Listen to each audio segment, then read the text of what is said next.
Assalamualaikum warahmatullahi wabarakatuh.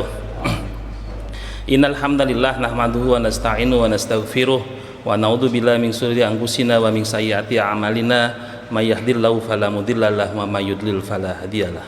Asyhadu an la ilaha illallah wahdahu la syarikalah wa asyhadu anna Muhammadan abduhu wa rasuluh la nabiyya ba'dah. Allahumma sholli ala Muhammad wa ala ali Muhammad. Amma ba'du.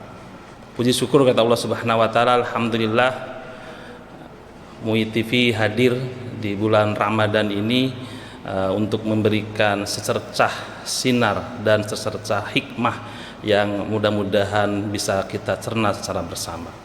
Allah Subhanahu wa taala berfirman dalam surat Al-Ahzab ayat 72, a'udzubillahi minasyaitonirrajim, bismillahirrahmanirrahim. Waradnal amanata ila samawati wal ardi wal jibal wa hamalal insan innahu kana zaluman jahula. Itulah surat Al-Ahzab ayat 72 yang telah difirmankan oleh Allah Subhanahu wa taala ketika Allah akan memberikan amanah untuk pengelolaan bumi kepada langit, kepada bumi dan kepada gunung-gunung wal jibal. Tiga unsur ini tidak menyanggupinya dan tidak akan sanggup seperti janjinya Allah Subhanahu wa taala. Maka fa'abaina ayahmilnaha, maka amanah ini diberikan, wasfaqna minha wa hamalal insan, amanah ini diberikan kepada manusia dan manusia ini dipandang mampu untuk mengelola bumi, untuk bekerja sama, saling menghormati, bahu-membahu, sehingga bumi menjadi lebih baik dan menjadi lebih bermanfaat untuk semua umat yang memanfaatkan di dunia ini, selain manusia, hewan, dan lain-lain. Maka dua sifat yang harus dihindarkan oleh umat manusia untuk dapat mengelola bumi dengan baik adalah zaluman jahula. Ya, ini sifat zalim dan kebodohan. Nah, ini dua unsur. Maka di bulan Ramadan ini mari kita semua berintrospeksi diri, menghindari kezaliman.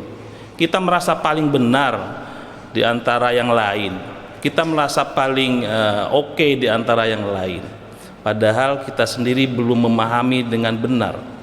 Kita juga belum meyakini, belum mengkaji secara utuh.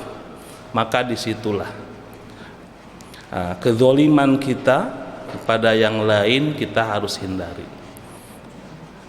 Dan yang kedua adalah kejahulan kita. Maka zalim dan jahul ini menjadi dua sifat yang harus dihilangkan. Sehingga kalau dua sifat ini hilang dari kita, maka kita dipandang mampu untuk mengelola bumi. Itulah Al-Ahzab ayat 72. Dalam surat Fatir Allah Subhanahu wa taala juga berfirman, summa awrasana alladziina istofaina, bahwa Allah Subhanahu wa taala menggolongkan tiga umat manusia, yang tentu golongan yang terakhir atau golongan yang utama itu satu yang diharapkan oleh Allah Subhanahu wa taala. Yang pertama, golongan yang pertama itu zalimun linafsih, orang yang mendolimi diri sendiri.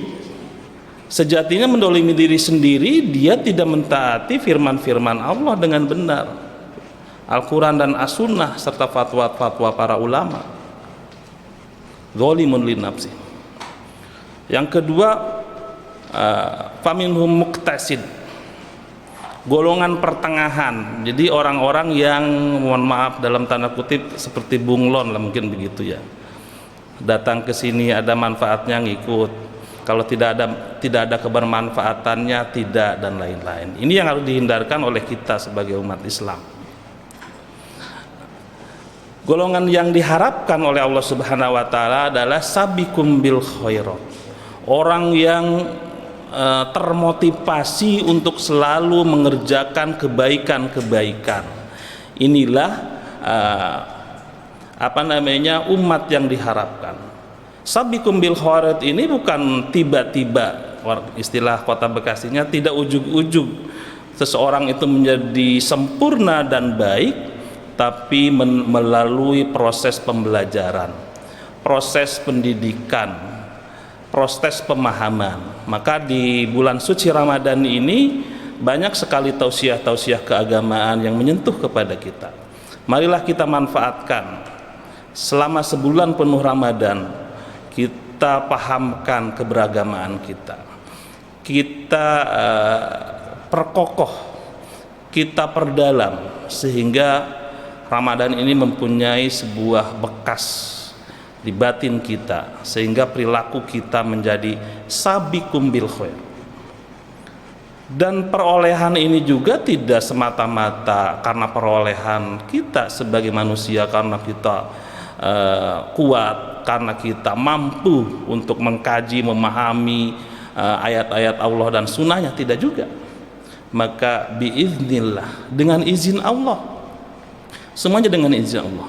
Maka keberadaan fisik kita yang kuat bagi yang kuat, bagi yang lemah juga sama, semuanya sama di hadapan Allah Subhanahu wa ta'ala. Maka kekuatan fisik, kelemahan fisik di hadapan Allah sama semuanya. Maka orang terukur itu bukan karena kekuatannya, kekuatan fisik, mohon maaf, tapi karena derajat ketakwaan. Inna akramakum indallahi atqakum. Maka sama dengan semangat bulan suci Ramadan ini, surat Al-Baqarah 183, bahwa la'allakum tattaqun. Jadi endingnya adalah kita menjadi pribadi-pribadi yang mampu bertakwa kepada Allah Subhanahu wa ta'ala, mampu menjadi orang yang sabiqum bil khairat, paling utama, selalu mengerjakan yang pertama dalam hal kebaikan. Ini yang kita harapkan. Mudah-mudahan kalau kita di bulan Ramadan itu kan semua ajaran keislaman kita fokuskan, karena semangat keberagamaan di bulan Ramadan ini tinggi. Maka kita dapat merasakan kehausan fakir miskin kita dengan berpuasa. Maka kita dituntut untuk membayar nanti zakat fitrah, zakat mal kita juga ditunaikan di bulan Ramadan, karena mungkin lebih mengena, karena kita sudah merasakan bagaimana haus dan lapar. Mudah-mudahan kita semua dapat merasakan ini semua, dapat melalui bulan Ramadan ini dengan lebih baik, sehingga kita menjadi insan-insan yang paripurna dengan pemahaman agama yang lurus dan hanif. Maka kita menjalankan tradisi keislaman, adalah tradisi yang disuratkan oleh Rasulullah sallallahu alaihi wasallam. Kurang dan lebihnya mohon maaf. Nasrul minallah wa fatun qarib wa basilil mu'minin. Wassalamualaikum warahmatullahi wabarakatuh.